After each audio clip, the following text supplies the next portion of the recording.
Hello, everyone. This is John Johnson, and you're listening to For Real. It's in real life. It's play on words. It's very smart. And tonight's episode has been sponsored by Plan 9, available on Amazon Prime. There's no joke there. Just go to Amazon Prime. And here's your host, Lisa Gale and Brian Boswick. Hi, everybody. Welcome back to the fucking show. My name is Brian. Hi. You gotta work on the timing of that. Okay, but I don't know how to talk doofus, so I'm just Oh saying. my God. It's Lisa, everybody. Hi, everybody. Yeah, great. Cool. And we're here today to do something a little different. We're not going to talk about a bunch of shit this time. It's not going to be unorganized chaos. I don't have a timer going again, so that's fine. Fuck me sideways. Ow. We're going to talk about a specific movie. Yes, we are. One movie that I recommended to her, and Yes, you did. because I thought it would be an interesting thing to talk about, and it's a movie called Lucky, and it came out last year on Shudder. If you have a subscription to Shudder, you could go watch it. If not, There's another movie, because originally when you said Lucky, I looked it up online, and the Shudder version didn't come up. It's an older, like 2004, I don't know, something Staten is in it or whatever. It's not this movie. This is a completely different movie. Yeah, don't get it confused. It's fine. But anyway, so this movie, first off, it's about this girl who seemingly She's an author who seemingly starts to she gets attacked every night by some. Oh, you need to back up though. There's a lot of elements. She's an author, and what's the name of her book? Go It Alone. And something like Go It Alone, Learning How to Survive. Yes. So yeah, so she's an author, writes the book, but I'm just throwing out the basic plot. It's this girl who keeps getting attacked by a random killer every night for no reason, and she has no idea why, and nobody else seems to believe her. So, well, except for her husband. Her husband is the only one that goes, oh yeah. Well, we're not getting into that yet. Hold on. So here's the thing, though. Even though that's the beginning of the movie, but whatever. I know, but God damn it. I'm trying to save the spoilers. Okay. Oh, by the way, FYI, this shit's going to be spoiled all the way through. Yeah, so if you're really desperate to see the movie on your own, turn us off and then come back. I was going to say, let's talk about it for a minute before we spoil it, but now we probably have nobody else listening because you just fucking said that. That's fine. But they're supposed to come back. They're going to come back and they're going to be like, oh, let me hear the rest of what they have to say about it. All right, fine. Spoiler warning, we're going to ruin this entire movie. So if you haven't seen it, go watch it and then listen to this. Or if you just don't give a shit, then keep listening. Who cares? Or if you've already seen it, I don't know who would have seen it, but keep listening. You never know. Anyway, okay, so there was a hair in my mouth. What did you as long as it wasn't pubic hair. Gross. What did you think of the movie? General overall thought and feeling of it. Okay, so right off the bat, when you watch this movie on Shudder, you realize there's no big stars or names in it. So right off the bat, and I'm one of those people, I go on like Facebook and I watch, like, you know, there's this thing on Facebook where you can watch videos or whatever, even on YouTube. And there's like Alter, Shudder, Crypt TV, and they're all these little 20-minute movies, right? Okay, whatever. So when I started watching this, I knew right away, I'm like, okay, so they took an idea and they expanded it to an hour and 20 minutes. I'm excited. Super excited. This is exciting. I love scary movies. There's a couple that I've seen lately that scared the fuck out of me because it's just a mind fuck. Like, this is good. And the whole time I'm watching it, I'm sending messages to Brian. I'm like, oh, I need to write. And I wrote things down. And I still think I'm right, but they didn't finish the movie. So bad. Okay, yeah. So, all right. I thought that it was immediate. I think it was at the 10-minute mark when she says, you know, there's a guy outside or whatever looking in, and her husband says, that's just the guy that comes every night to try and kill us. That's when I was like, I'm in. I don't know what's going on, but I'm fucking in. Let's do this. That's what it hook, line, and sinkered me right there. So I thought it was a good idea for a movie. My interpretation of it, which Okay. my interpretation of it is why I like the movie. By the way, guys, I Yeah, have there's- tons of notes, so I'm curious to see what he's going to say to this. I'm fascinated. That's the reason why I like the movie. Is my interpretation of it, what I've come up with, or what I think it's about, is why I like the movie. And while I am not necessarily a fan of the end of the movie, I do understand why they did it that way. Oh no, it pissed me off. But okay, let's So- keep going. So this woman, but her husband says to her, "Yeah, it's the guy that comes every night to try and kill us, and we Mhm. can't stay in the bedroom because that's the worst place to be because he's definitely going to get us here. Let's go out and get him. Hopefully he didn't, you know." So yeah, There was a tidbit also in there when he said that the first time, or in the next scene after, when they get attacked and then they're having breakfast and he's just casually going about it, and she thought it was a dream and all that stuff. And she says, you know, like, what the hell is going on? What happened? What was that all about last night? And he says, it's just the guy that comes to kill it. I mean, it's just the guy who comes to kill us every night. More so you than me, but you know, what are you going to do? right. So, all right, let me, I want to lay it out right here on the line. This is my interpretation of the movie. Okay. Okay. I mean, I don't know if this is what you thought, or what you know. And I think it's going to be very telling, and the fact that you and I are talking about it, and you're a guy and I'm a woman. I think we're going to I come away feel like the reason very different. Okay, so by you saying that right now, I'm pretty sure we're on the same page. So, Interesting. Okay. so my interpretation of this movie, it didn't hit me until the second parking garage scene, when she somehow ends up back there after these random supernatural elements of, like, she was parked in the driveway but she wasn't, and she's talking to her husband that was in the car in the back seat. And the magically. scene when the cops come, because every time the guy attacks her, she calls the police. Right. So Every single fucking time. yeah. So I thought that second parking garage scene, that's when I noticed a theme. Mhm. And I thought very clearly, I don't know if it is clear, but what I thought was, this is a message about the abuse towards women and how nobody gives a shit, and it'll just keep happening. Like it's not important enough in the world for it to change. That's why her husband says it doesn't matter, you know, who the guy is, because it matters what he's doing. Right. It'll keep happening over and over again, and that's why she keeps seeing all these other women getting the same, you know, being attacked the same way. But before that, though, they do lead up to that, because especially about the book she wrote, Going It Alone, doing it on her own type thing. Yeah. And her aide or her assistant, Uh-huh. who's always there helping her, who ends up in the parking garage later on. I mean, but the thing that got me is the story within the story, because, and I think this is a very important element that they threw in there. So the girl, you know, the husband leaves. He's like pissed off. He's like, stop being a bitch. I'll come back and talk to you when you're calmed down. And he leaves, and you don't see him again until the very end, right? But what's crazy is he goes to talk to the sister. She goes to talk to sister-in-law, and it all comes out that she had like a year before, she had an affair on her husband. And he was really, really upset. And so the cops were all like, well, did he beat you? And I was like, no, he was sad. So I thought halfway through the film, did you ever see the movie Jacob's Ladder? Yeah. Okay, again, spoiler.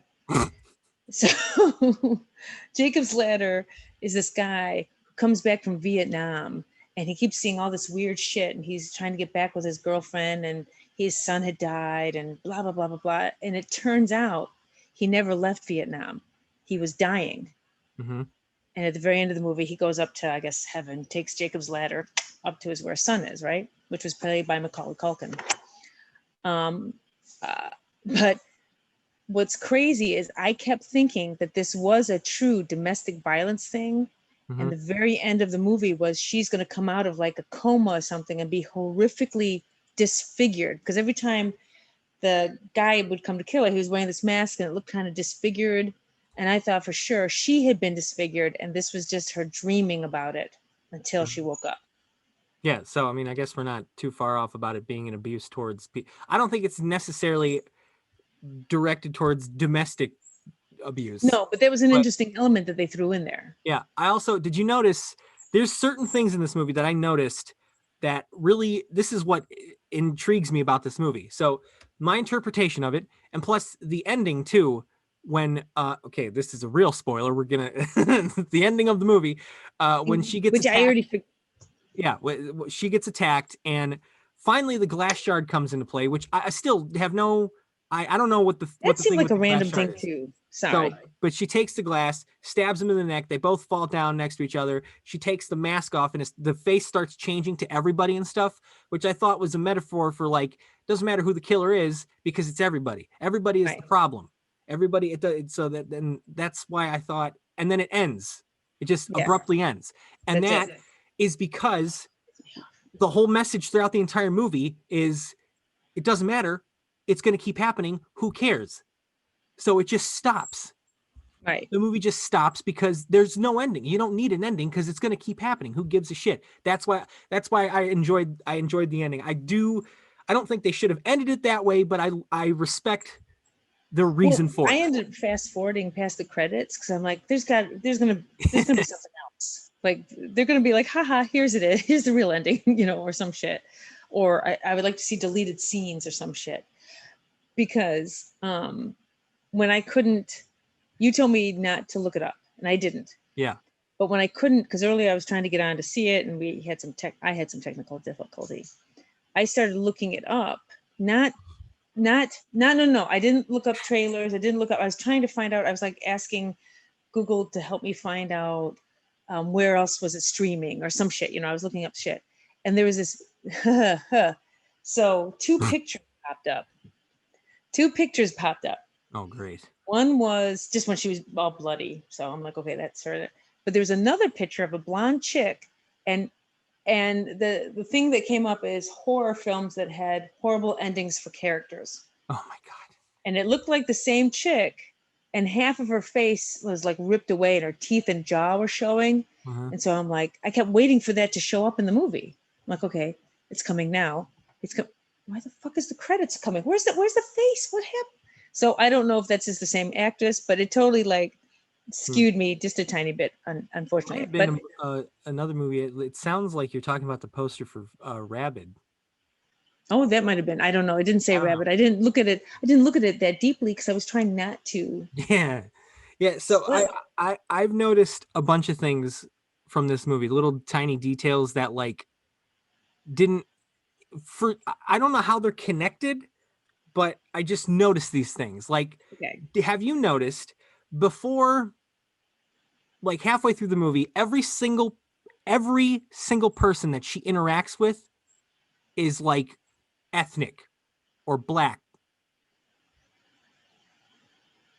No. Yeah. Well, And then, obviously her husband and his sister look like they're Indian. and the first person she talks to in the beginning, that psychologist, he was a black guy. And then there's, but then she starts talking to white people like throughout the movie. Okay, but wait a minute. What are you saying that in terms of because it happens across all minorities? And I mean, not minorities. I don't know. I'm just noticing that. I'm just noticing for like a good chunk of the movie, she only interacted with, other races instead of white people. And the killer was a white guy. Just pointing that out. The killer was her husband. No, it wasn't. She took off the mask. It was her husband. No, the face morphed into the husband and then morphed into other people's faces. He was there when the killer showed up. He knocked him out the first night. It couldn't have been him. But I'm just saying there's these little like things left and right that I've noticed in this movie. See, I think especially the point when she's at the sister-in-law's and the sister-in-law gets killed. And then all these other people come in, like the police and everything like that. That's when the all the women that were coming in were all different cultures too. And I think that was trying to say it happens to women all over the world. I think, so there's, so the cop that she talks to, the white cop. The older guy. He tries to downplay the situation. Like, it's not that big of a deal. We'll figure it out. We'll fix it. It's fine, whatever. But then she goes and talks to the other white people that she talks to, these women who are at the book signing. who have the two questions or whatever, they seemed like they were on her side about it, like they were sympathetic towards her cause and all that stuff and what she was doing. But every time she talks to the a white male, it's always downplaying her as like, it's not that big of a deal. And the women, yeah. I'm All the thinking males. it's like a diverse Well, even the thing here. paramedic when he was trying to take her blood pressure or something That like was that. such a weird fucking scene. That was a weird scene. That I was like, what? That was a weird That scene. just went off the rails when that scene happened. Everything just started. I was like, what the fuck is happening? It was like she was the only one who was being normal in Yeah. this situation until everybody came at her and like she was saying, "How's Cooper?" which was the nephew or something like that. And the two women was like, "Oh, Cooper, I like that name. Oh, I better write that down. I want to use that." Like, what? And there's the paramedic, this cute paramedic trying to, put the cuff on her arm and everything like that. And he's like, "Could you hold still? Because that would be fun, okay?" And it's like, well, what the hell? Yeah. Yeah, everybody's acting all weird and shit. I like that they tried to paint her as like everybody in this movie besides her is insane in some way or another, because she's the only person Didn't who you get that sometimes they seem like they were in on it? Yeah. Like there's no, one scene when she picks up the shard of glass and her husband is like yeah, this he look on makes his he face, makes like- those faces all the time where he's just like, it's nothing. Who cares? Sister-in-law did too, like at the grocery store and stuff. That scene they go into like some weird trance as if they've been like brainwashed to say these things. And so like, okay, the scene where she's talking to the sister in the kitchen Mm-hmm. and she notices that, by the way, that scene right there, I think is an incredible scene for filmmaking in general, because everything in the fucking kitchen is blue, and blue is a very safe, neutral color that you're supposed to feel like, Well, it's supposed to be a cool calming, yeah. Yeah, it's a calm color.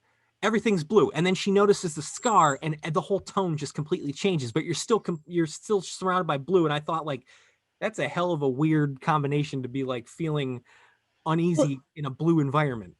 But that's the thing. And the scar though, I think that the sister I think that she already experienced this. I think she was one of them. And she turned, and then whatever the hell happens afterwards, they become one of the sheep or one of the, people right. who they become like, you can't get out of it. It's going to happen. Yeah. So she's just normal, whatever. So I think it already happened to her, and it's happening to this other girl now. And then she'll eventually become like them. And yeah. There was a movie it reminded me of from a long time. Well, it was a long time. It was Melissa McCarthy and Ryan Reynolds. I can't remember the name of it. It was a really weird movie because he's like he's like staying at this house, and it's really weird because he's like on under like house arrest or something. He can't leave for 24 hours. But then Melissa McCarthy plays his neighbor, and then later on, they're like good friends in a different kind of scene, like in New York. Like it changes, but he's the only one who's like, wait a minute, something shifted. What the hell's going on? And everybody else around them. It's a really strange movie, but it was really, really well done. And that, I think I'm going to have you watch that one, because I'd be curious to hear what you'd have to say about that. Because that one just fucks with your head. Look it up, but I can't use my phone. Oh, yeah. Oh, yeah. Well, that's interesting. All right. But just the idea of, ooh, does that go into, okay, so that's not time travel. When you, what is that? I think it's just a fantasy element to these movies that doesn't necessarily have to be like a reason for it happening. I wish they would have explained a little bit about the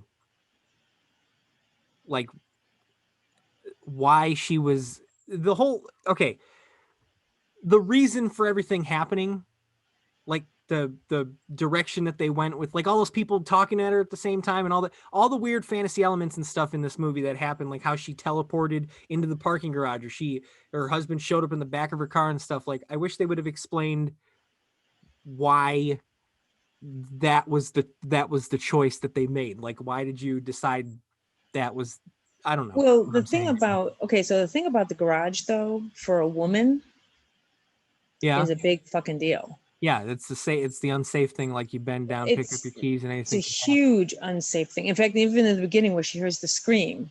That too. I noticed that, and I didn't think I noticed it at first, because it happens and nothing. It happens in the background. Like, she shuts the door and it's like, ah. I'm like, was that? No. Well, that goes into like the whole getting into the whole Me Too thing, but like the Harvey Weinstein thing and everything, and like how women are programmed to just take it. So her just sitting there, no, they really kind of are. And so her hearing that scream, be like, huh, maybe I should leave.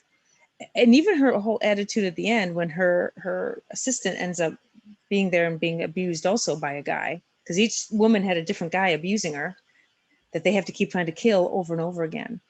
Mhm. She finally is like, I'm just tired. I don't want to do it anymore. I don't care. Yeah. And at some point, remember she grabbed the scalpel? Yes. Did you catch that? She grabbed the scalpel. And she had the scalpel in her hand all the way through the parking garage until she was going to her car. And when she got in the car, it was no longer in her hand. I fucking hate when directors do that.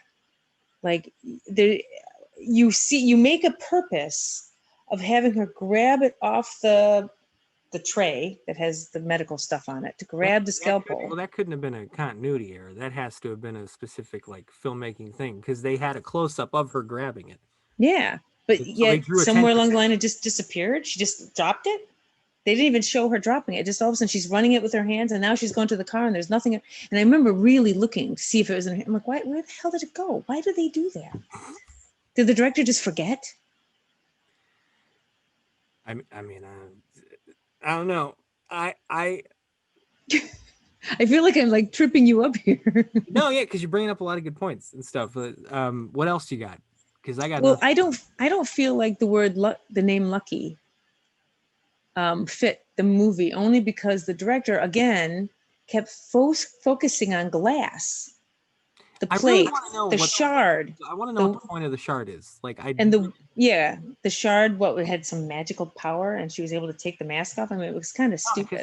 I don't. Everybody drew attention to it. Like it was always there, never moved. Nobody moved. Even when she called the police, and the police came in one day, and he's like, what about that, shard? And she's like, oh yeah, whatever. She puts it down, and even the policeman kind of looks at it and like, what? And then she goes, when she stays with her sister-in-law, the window starts breaking in her room. Uh-huh. I almost feel like the movie should have been called Shard. I don't know. I don't know what I really wish. I'm gonna look that up actually to figure out what the point of the shard was. But well, what do you think about the play on the name being Lucky? I get it, sort of, because like if you're looking at the movie in a not in a metaphorical way like we are right now, if you're looking at it as a straightforward, like some woman keeps getting attacked by a random person, but she doesn't die, so she's lucky. Yeah, she keeps getting away with it. And also, there was something else. There was something else in the movie that kept happening and I noticed it after it was the baseball bat. She grabbed the baseball bat, and the killer had a baseball bat. Then she had the hammer from the store she bought, and he had the hammer. Yeah, and then they had the knife. And she had a knife, and she had the exact same knife. I don't know what the significance of that is, but that's another little thing that I know. Well, did you notice when she went to go look for a knife, she opened the drawer that was like the drawer of like hand mitts and stuff like that, for oven mitts and stuff. Mm-hmm. And there's like 10 knives just laying in the drawer on top of the oven mitts that she pulls out. Did you catch that at all? Yeah. Like, number one, nobody leaves knives in the drawer like that. Yeah. So she has 10 knives, but she doesn't use it in the oven. It's like, are they saying, she's not doing a good enough job of protecting herself? I think that suggests, for some reason, I don't know why they'd want to throw any more intensity or a confusion into this, but I think that those knives might suggest that she is stuck in some sort of time loop and continuously takes these knives until it's, replenished somehow. And also the way that it starts, like, how many nights before this shit has happened has she been not attacked and not realized it? And then all of a sudden it just starts. She just realizes she's being attacked. Right. Like she's just now. Well, that's why I kept thinking that it had to be that she was going to wake up and she had been abused or something. And she had a coma or, something horrific like that, or end up in a mortuary, something that she was going to end up waking up somewhere else or something. And everything was going to be explained, that her husband went nuts when he found out she cheated. And so he beat the hell out of her or something. Yeah. Because the other part that didn't make sense is when her, well, maybe it did a little bit, when her editor or whatever came to the door and said, "Oh, isn't this great? They picked up your next book," but she couldn't decide what her next book was going to be about. Do you remember he came to the door, and he was the guy from the very beginning, and he came to her house later on, and he goes, "Oh yeah, we got another book, a company that wants to buy your next book, and you got a big, check, for whatever royalty check or whatever, blah blah blah." And she was like, "Oh," he goes, "Don't you understand? This is great. This is great." And she's like, "Okay." So I mean, I think that this movie might be a secret time travel type movie. It might be. I don't know why or how it would be, but I still think the core purpose of the movie is to spread awareness about violence on women, against women. But I think that it's just such a confusing movie. It's so weird the way that I want to know who I don't know who the director is, but I want to know how the fuck they wrote this script and decided these ideas. Like who just sat down and came up with this idea to write this movie in this specific way with these ideas. Like that's insane. It's very creative.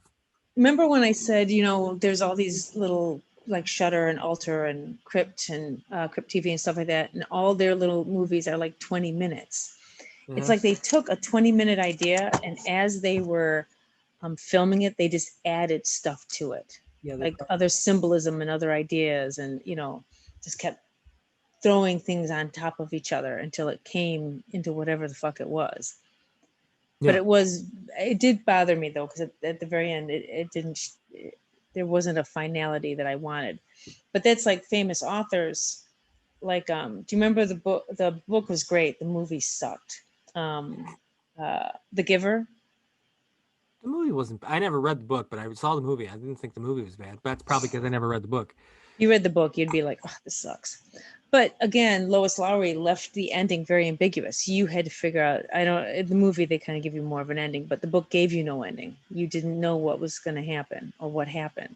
And I can't decide, because there's been a lot of directors who've done that with movies over the years, and I can't decide if I like that or not like that, or like.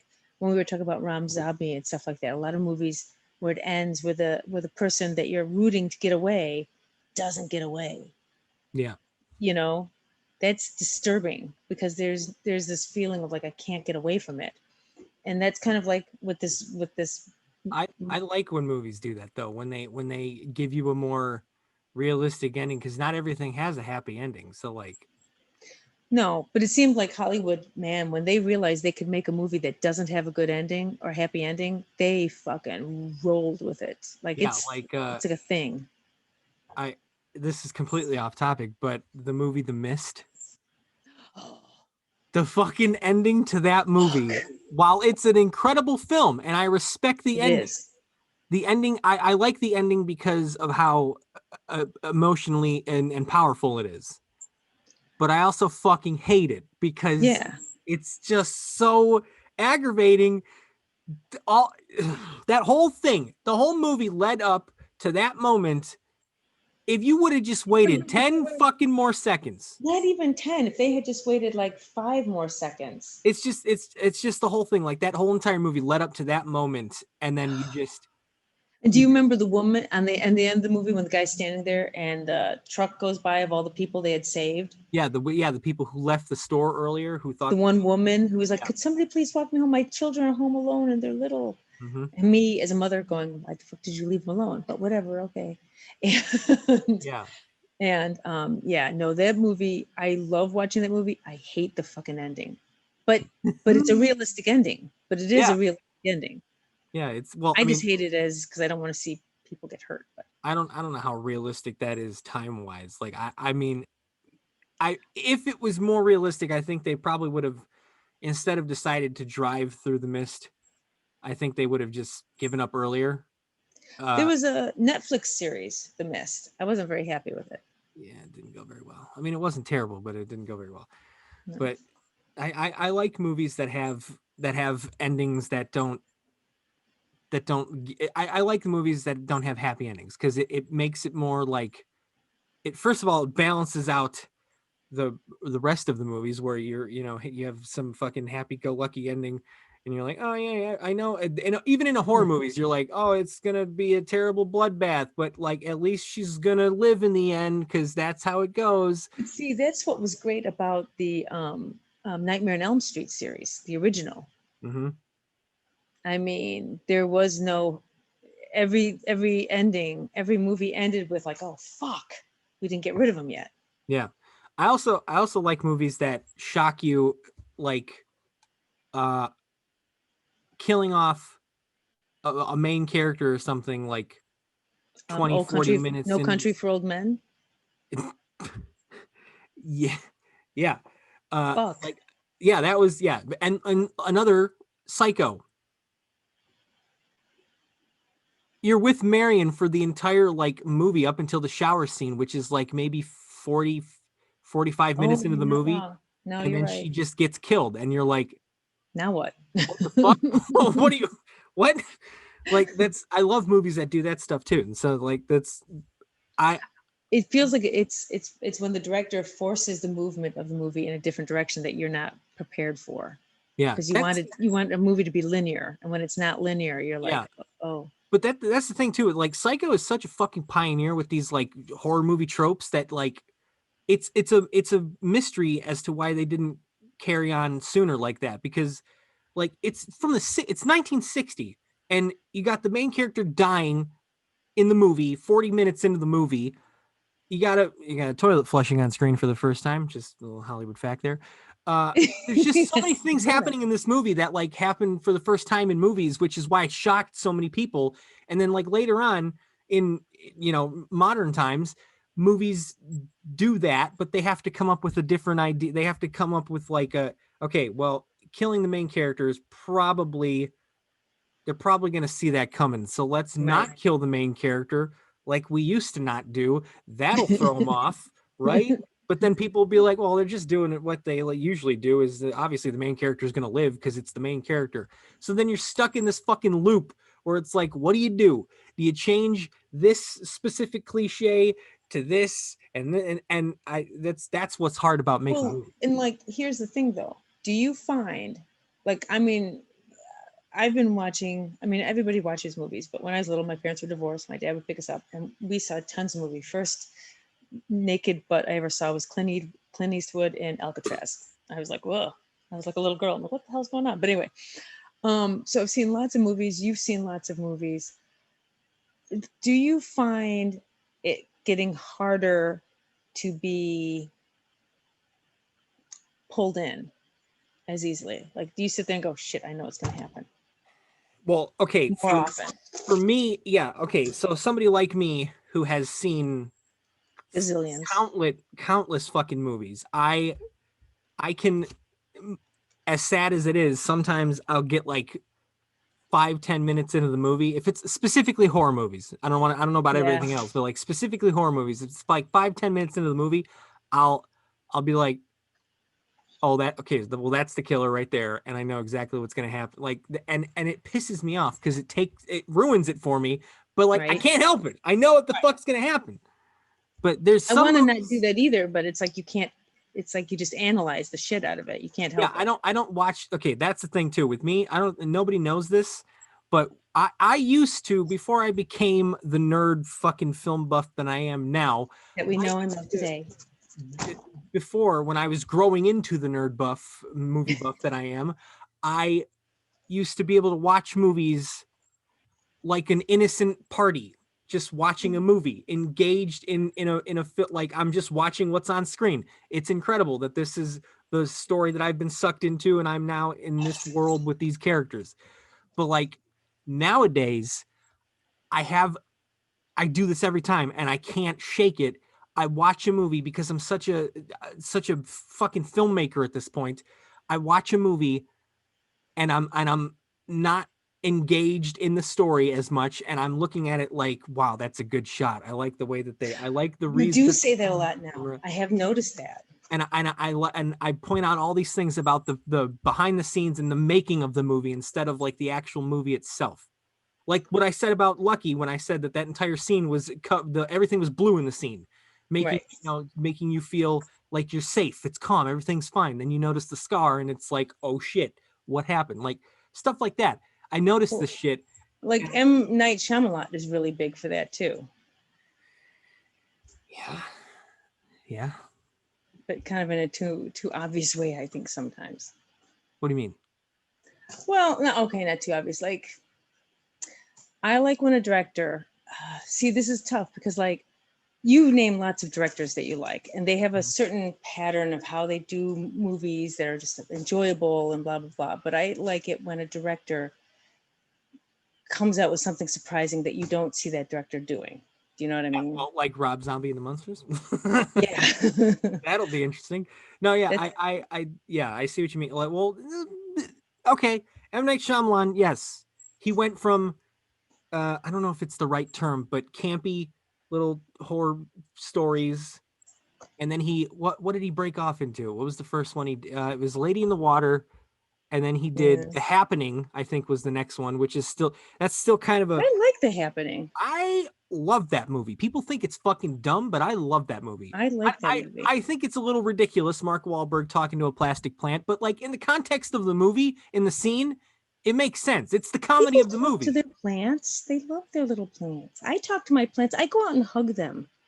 When they're little seedlings, I touch them, and my husband goes, "Don't! You're gonna kill them." I'm like, "No, I won't." That's okay. That's a little weird. I don't know about that. I wouldn't want to hug a plant. I'm not a tree hugger. Oh, thank you. I'm here all night.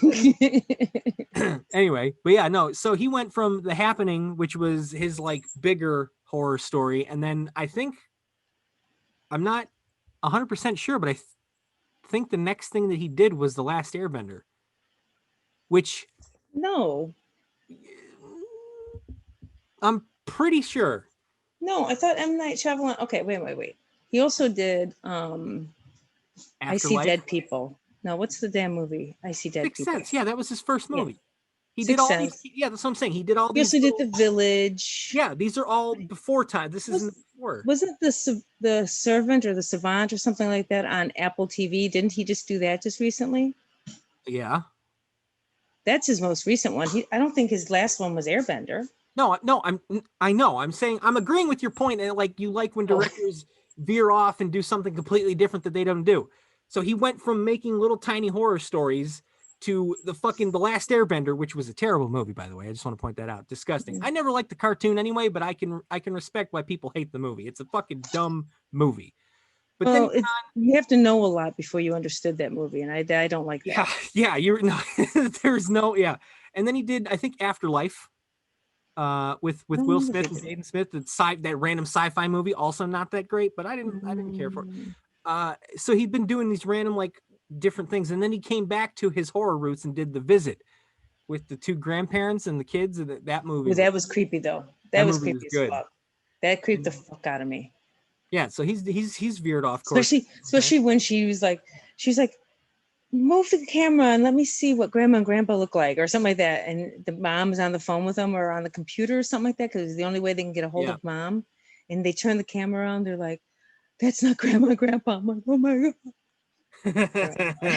Yeah, no, that movie's really good. It's very underrated. Nobody talks about it enough. But another director that does that, and I've already brought him up again. I'm going to do it again as many times as I possibly can. Peter Jackson. Okay. Give me movies he's done. I don't know names like you do. Peter Jackson's first movie he did was Bad Taste. It was a movie he made back in 19. Was it called Bad Taste? Yeah, Bad Taste. I think 1987, maybe. Yeah, 87.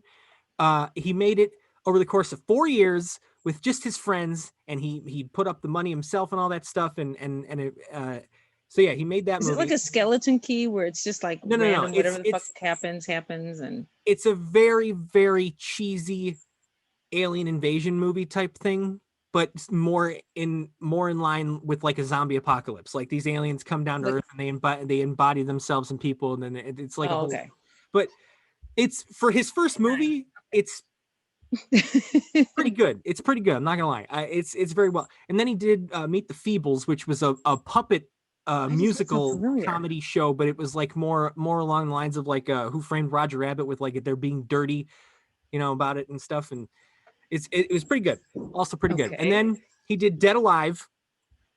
And then I think What's her after name? Dead Alive was Heavenly Creatures, which Okay, was I've seen Heavenly Creatures. Heavenly Creatures was the first time that people started noticing him, and wanted to work with him and knew that he was a good filmmaker when he made Heavenly Creatures. And then after Heavenly Creatures, he made The Frighteners, which is Okay, I like The Frighteners. a fantastic movie. And then Excellent. after The Frighteners, it was I'm pretty sure after The Frighteners, it was The Lord of the Rings. So he went from within like 4 movies, he goes from shitty weird alien zombies to The Lord of the Rings. Like That's crazy. That's fucking crazy. I did not know that. And so he started off being a little weird indie horror director, and then he turned into, the massive epic Peter Jackson we know today. Fuck shit. Yeah. That's okay, yeah. That's a little crazy. Well, okay, but so this director that we watched for Lucky and all these Shudder, you know what I'm talking about when I say Shudder and Alter and all these little weird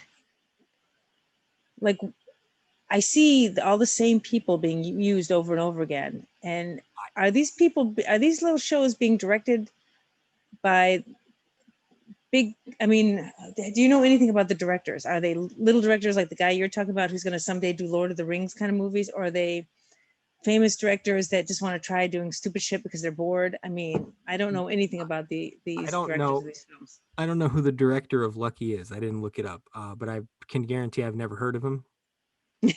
I don't know. Sorry. If you're out there and you happen to catch us, and if you notice, by the way, please. Our YouTube. We need money. Sorry. Anyway, I don't know. Yeah, I don't know anything about the director, which is weird because usually if I find a movie that I'm extremely intrigued in, like this movie, immediately within 10 minutes, I was like, I like this movie. I don't care what happens. I like this movie. It's going to be great. And it was.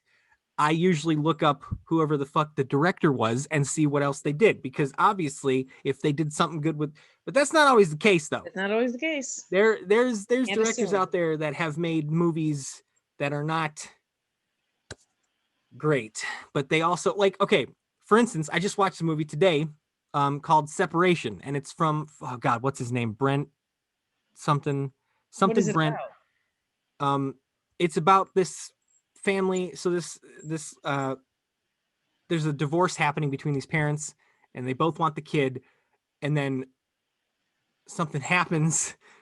I'm not trying to spoil this movie, but something happens, and it's a weird connection, but the dad used to be like a puppet person or a comic book artist. Puppets is creepy. I'm sorry. And the kid has like a bunch of puppets and stuff that her dad made her, and then they come to life and lifelike people, and then there's it's a whole thing. Is it the dolls?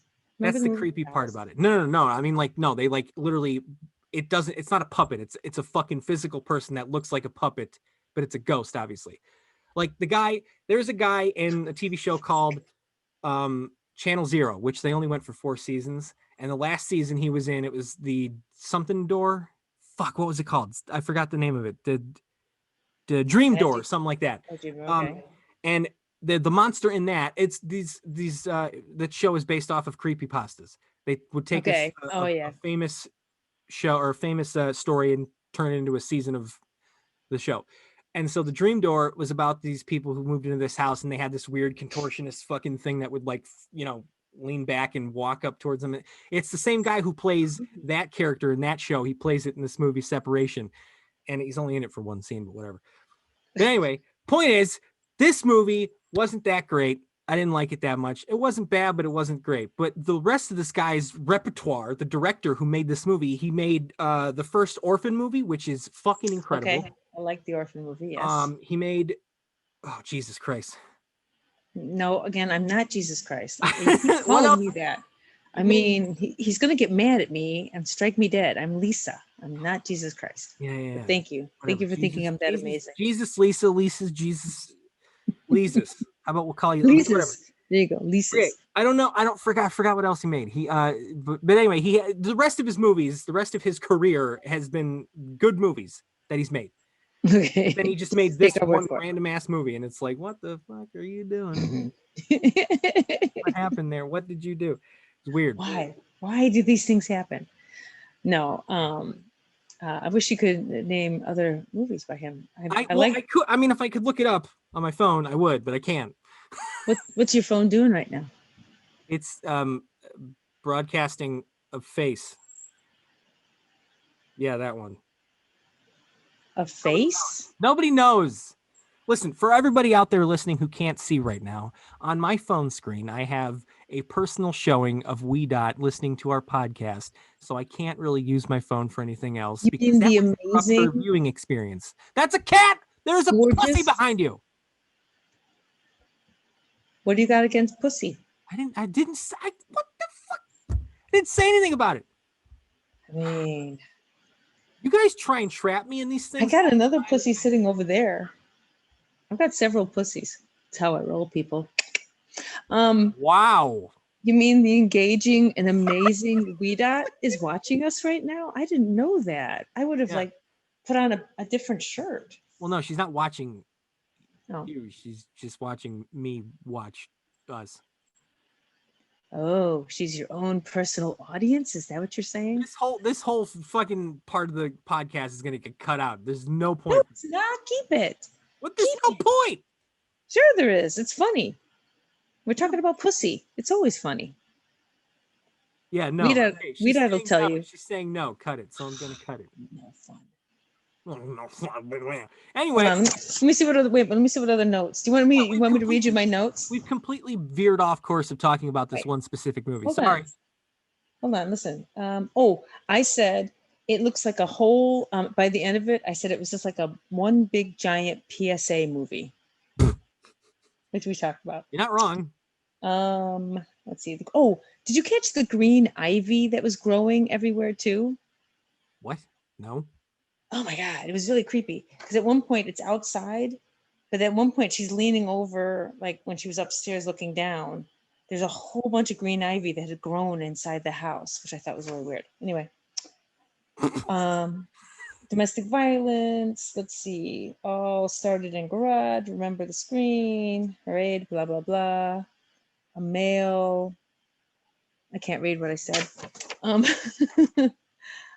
She let everyone down. Women are alone. The trick is to not become what we hate. Ooh, okay, yeah. So that part. She was starting to become what she hated when she was right before her aide got killed. When she was like, I don't care, I'm tired, I don't care anymore, I can't do this. Yeah. Nice. But at no point did a man ever come and save her. Ever. Even at the very end. No, nobody did. Nah. So yeah, that's the point. Because that's what the message is that women are alone and nobody cares enough to change that. Even other women sometimes, which is a little fucked up. No, it's very true. Oh my God. So like even on TikTok, you see, oh, it pisses me off when I see a woman bashing another woman. It's like, dude, what? Okay, don't be alarmed. The pussy will be gone soon. You better. Kitty. There you go. Bye, kitty. But yeah, and I think to myself, could you imagine? Okay, tell me if you think this is true. Ooh, and I know there's been some movies. Actually, there's a movie coming out soon about it. But if all women got together and like we're just gonna be one big massive powerhouse, men would be fucked. What movie are you talking about?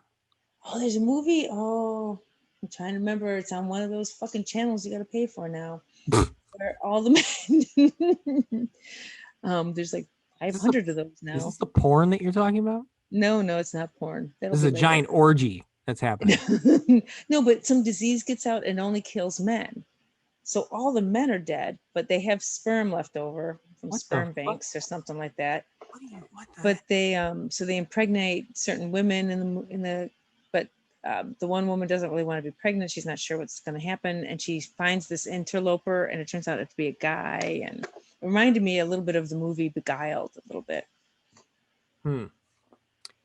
That sounds sort of familiar with the Sleeping Beauties, another Stephen King thing where only women are infected by a certain thing. I don't know that one. Is it a movie? No, it's a book only so far till it's Stephen King. It's going to be turned into a movie or a Oh, that's true. miniseries at some That's point. true. Did you know, fun fact, because you're the one who's always got the fun fact. Do you know he threw the movie Carrie away? What do you mean? His wife dug it out of the trash bin and brought it to his editor. Oh, you mean the manuscript for the book? Yes, he threw it away. You said the movie. I was like, what the fuck? Oh, I'm sorry. My bad. Yeah. He threw. Yeah, I know that he threw it away because he didn't like it. And actually, the first thing that he wrote was something else completely. And then the first thing he published was Carrie, but he wrote something else before that. I think The Stand was written. No, something. One of his books that came out later was the first thing that he wrote. It wasn't Dolores Claiborne. I don't know. So it was one of the earlier things. I think it might have. Or The Shining? No. No, I don't know. But anyway, yeah. Anyway. But Carrie was. Yeah, I remember that. That's a. He has a weird process when he comes to like writing. Very Like, strange. he decides to do. What did he do? He was on coke the entire time when he wrote Cujo, or something. Oh, like I tried reading. So have you read a lot of his books? He's my favorite author. I've read all of them. Oh my Okay, God. that's a lie. I haven't read all of them, but I've read a fair amount. I don't want to. I hated The Two Towers. Sorry, I'm just gonna say it. Two Towers? Hated The Two Towers. You mean the Dark Tower? Or The Dark Tower. Sorry, The whole my bad. series, all 7 Yeah. fucking books. Yes, I hated it. It aggravated the shit out of me. Okay, I mean, yeah, it's a fantasy thing. So if you're not really in fantasy, I guess. I'm into fantasy. Well, then Because there's a great part between in the books of Dolores Claiborne. Oh, and I think it's Gerald's Game, where because there's the eclipse that the books merge, and so there's a part of Dolores Claiborne in Gerald's Game, and Gerald's Game and Dolores Claiborne, and then when the thing leaves, it goes back in the books. It's really fucking cool. That was a clever thing for him to do. I don't remember that. Well, I mean, if you want to talk about Stephen King, I think the greatest Stephen King book of all time, and I've said it once, I've said it 3 times, I'll say it again. What? I have my favorite Stephen King book. I mean, this could literally be its own episode, by the way. It really can. Probably shouldn't veer off too much, but I just want to point out my all-time favorite Stephen King book, 11/22/63. Really? Yeah, because it involves 2 of my favorite things, JFK and time travel. Yes, I heard they did a series on it too. They said I heard it was really good. And it was fucking terrible. They destroyed it. Oh, some people said it was so good. I never watched it. Yeah, because those people didn't read the book. If you read the book, you would not agree that the miniseries on Hulu was good at all. I'm gonna agree. There's only one book and one movie I ever read and watched where the movie was way better than the fucking book. It was Forrest Gump. The book sucked ass. Oh my God. It was so bad. There is a sequel to Forrest Gump? Shut the fuck up. A book, though. It's not a movie yet. It's just a book. Oh no, I did not see the book. It's Forrest in the 90s. Oh, that's bad. Yeah, That's gotta be bad. The book was so bad. In the book, he doesn't play ping pong. He was a wrestler, like one of those fake wrestlers. And he goes up into outer space with a monkey and lands on an island with pygmy cannibals. And at one point, he ends up playing the part of the creature of the Black Lagoon and carries Raquel Welch onto Rodeo Drive naked. And then he ends up meeting up with Jenny, but she's actually just some trailer trash bitch that lives in a trailer and has a bunch of kids. I mean, it's such a bad movie. I'm sorry, such a bad book. How is it? Wait, no, that sounds incredible. Why didn't they put that in the movie? Oh, it's so bad. So bad. I mean, he swears a lot and he didn't actually do anything great in the army. It was so bad. That's such crazy. a bad. They populated the movie with so many interesting historical moments, but they didn't put any of that shit in the book. None of that. What the hell? I don't even, in fact, when I read the book, because I was excited about reading the book, I'm like, the movie was so good. The book must be 10 times better. And I'm reading it. I'm like, what the fuck? I know somebody who doesn't like the movie. Who doesn't like the movie Forrest Gump? I don't know if I should out them or not, but if you're listening, you know who you are. Well, she probably wasn't. Oh, I said she. They're probably not listening, so it's who cares? It doesn't matter. Somebody doesn't like Forrest Gump. Yeah, it's disgusting. It's really disgusting. It's How horrifying. can I don't you like it. not? Yeah. Anyway, I- okay. So Okay. we got Sorry, my way bad. off track here. What else you want to talk about, Lucky? Do we have anything else? Let me see my notes. What else do I have written on there? We can't understand what we haven't experienced. Ooh, I thought for sure that when you and I started talking about this, Uh-huh. I mean, I knew you'd probably pick up on the whole women and being abused or completely whatever by men, blah, blah, blah. Uh-huh. That's not to say that all men are abusive, and there are abusive women. I just Uh-huh. want to put a PSA for that. But anyway, I wrote on here, the difference between how this affects men and women versus women. So, I thought for sure you wouldn't understand it. And on some level, you can't 100% understand it because it doesn't happen to you. Right.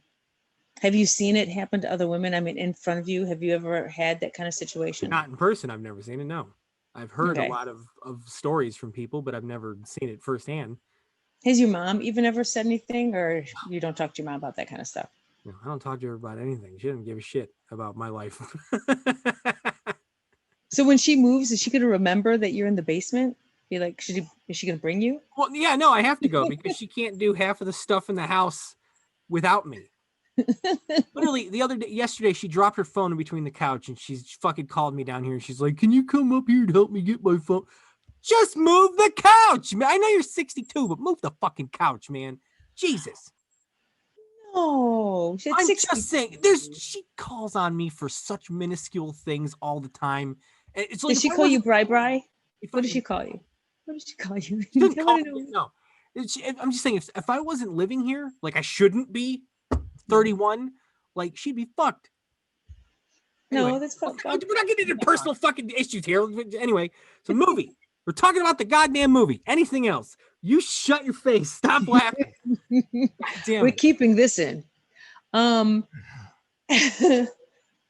So, okay, wait a minute. So you did catch on that it has to do with how women are, whatever, blah, blah, blah. Uh-huh. What do you think about men who discount that kind of stuff? I mean, like as a woman, I mean, literally I've talked to men where I'm like, as a woman, I literally can't even just walk through my building as a school teacher without thinking who's watching me, who's, do I have to look a certain way? Do I have to be a certain way to get attention?